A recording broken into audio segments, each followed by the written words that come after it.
Me and my husband have been working on our yard, and there's a few areas that we do have a bunch of like dead matted grass. So we were looking for a dethatcher that could easily help us pull up that grass and really get in there so that when we lay the new seed, it would have fertile ground to grow. So we got this dethatcher, and what we liked is it does have spring loaded. It has spring loaded tines, so it really seems to get underneath the thatched area and really pull everything up.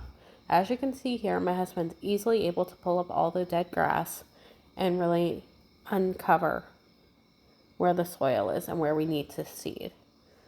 So other than that, we really like it. It's super lightweight. It is about 2 pounds and 55 inches long.